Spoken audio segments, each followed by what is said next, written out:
Pastor Andrew welcomed Sunday into a small church shelter near Ye, where she began living quietly and painfully alone. The room was simple, with only a small bed and a wooden chair, but at least it gave her safety.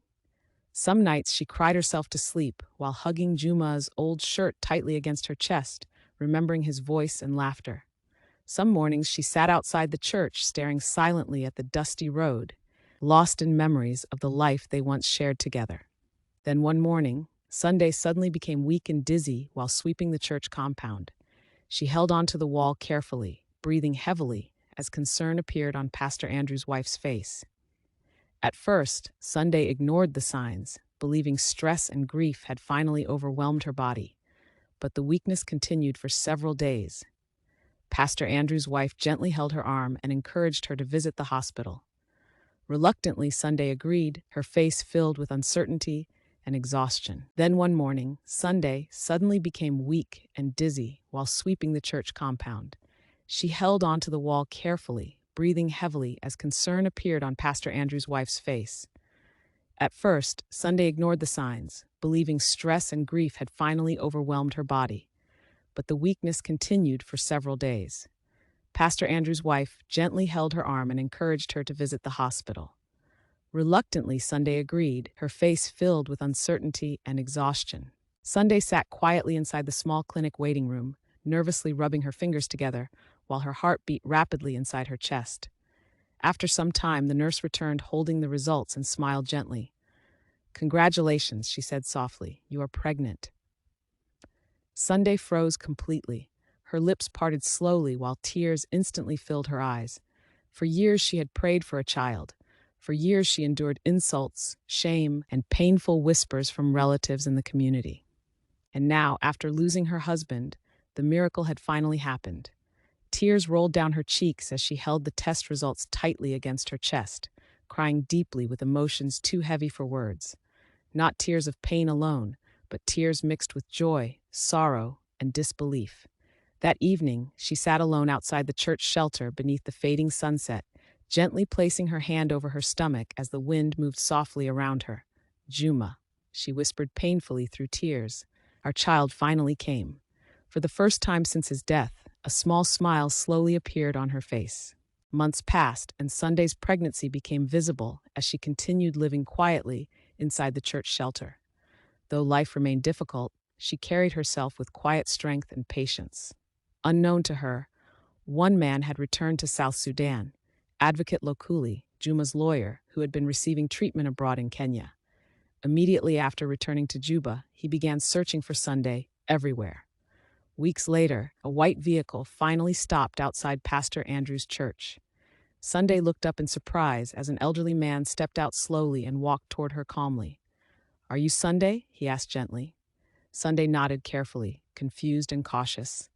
"I am Advocate Lokul." Sunday froze immediately as memories of Juma rushed painfully through her mind. The lawyer sat down quietly beside her and carefully opened a brown envelope with serious hands. Inside it was Juma's will, signed, stamped, and legal. Advocate Lokul adjusted his glasses slowly before reading the document aloud. In the will, Juma clearly declared that all jointly acquired properties belonged equally to him and Sunday, and in the event of his death, everything would remain under Sunday's ownership.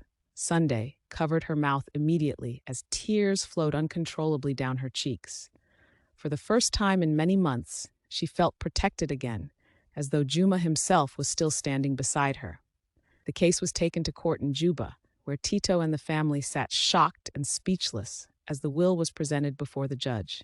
Witnesses testified emotionally, explaining how Sunday and Juma struggled together from poverty in Ye to success in Juba.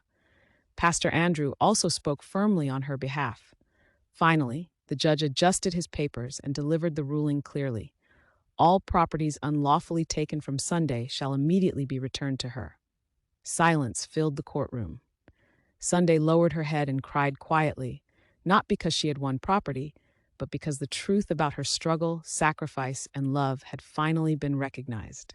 Not long after justice was restored, Sunday went into labor late one stormy night. Church women rushed quickly to help her as cries of pain filled the small room. Pastor Andrew prayed outside, while women encouraged her to remain strong through the long, painful hours. Finally, the cries of newborn babies filled the room. Twins, a baby boy and a baby girl. Sunday held them tightly against her chest while tears of overwhelming joy rolled down her cheeks. She stared at their tiny faces in disbelief, gently kissing their foreheads while smiling through tears. At that moment, she realized something powerful. Juma's legacy had survived, not only in the lands, houses, cattle, and businesses they built together, but also in the children they had waited for all those years. Months later, Sunday stood once again inside the compound she helped build with Juma. The mango trees were taller now, the cattle moved peacefully across the field, and the rental houses in Juba were operating again. The workshop still carried Juma's memory in every corner, from the smell of wood to the old tools he once used with pride. As the sun slowly disappeared across central Equatoria, Sunday carried one of the twins on her back while the other rested peacefully in her arms. With gentle movements, she planted another mango tree beside the old ones, a symbol of endurance, a symbol of love, a symbol that truth always survives. Then she looked toward the evening sky, her eyes filled with both pain and peace, and whispered softly with an emotional smile, "We built this together, Juma, and your love brought me home again." Moral lesson of the story is that true love is built through sacrifice, loyalty, and perseverance. Wealth and property may attract greed, but truth and justice will always prevail in the end.